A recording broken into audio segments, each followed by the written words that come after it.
upside down snow globe. So, bottom half of page 4. It does look like an upside down snow globe. Or it looks like All right. Does anybody know what the highest point in Montana is? We'll start here. So we're only on the second half.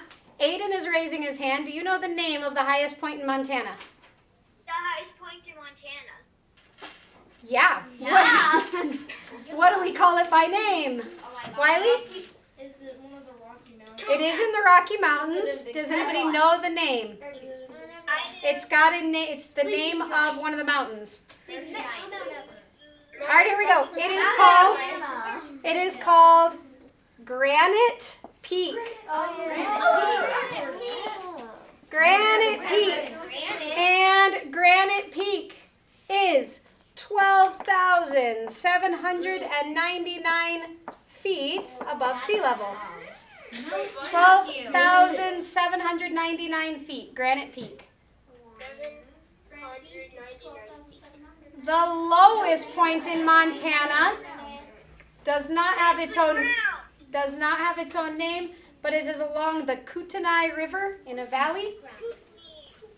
But what I like about this is that Montana's lowest point is still not even as low as sea level. So at 1,800 feet, the lowest point in Montana is along the Kootenai River.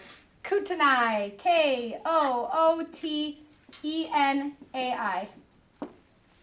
Kootenai River, along the Kootenai River. Kootenai.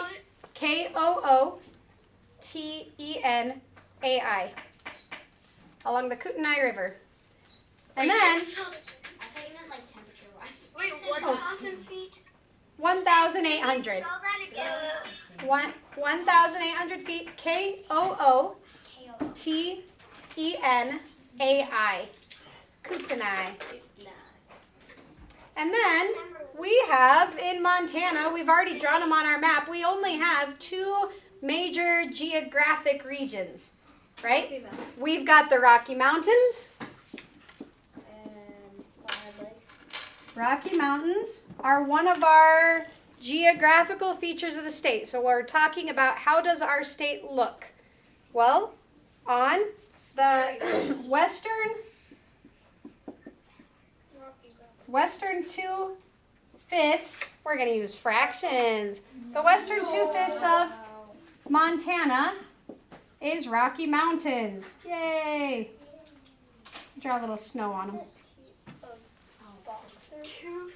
Western 2/5 of Montana. So if you were to kind of divide Montana into 5 sections, right, you would say that the 2 sections on the west are mostly covered by the Rocky Mountains. And so we've got the Rocky Mountains on the western 2/5 and the eastern, let's see, if we have to get up to 5, how many fifths of the, there you go, eastern 3/5 of Montana are known as the Great Plains, right? That's where Billings is. It's the low, flat, it's mostly flat. We've got rolling hills, but it's flat area that's good for farming, cattle, things like that. So the eastern part of the state is the Great Plains. And just for an interesting point, I'm gonna draw a line in the middle, even though it's not on your paper, because through the Rocky Mountains, just gonna draw a squiggly line, runs the Continental Divide. You guys heard of that? Continental Divide. Continental kind of sounds like it has to do with a continent, right? Continental Divide. It runs along North America, and I mean it's not like, you know, a division that you have to cross with a bridge, but it does kind of separate the western part of North America from the midwestern and eastern part. Continental Divide. What does it say on the top of the eastern one? Great Plains. Okay. That is hard to see, isn't it? Mm-hmm. See? I told you that one wasn't so bad.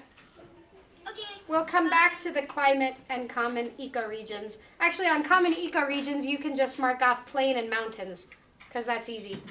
So we'll pause there because we got to get ready for lunch. Pause.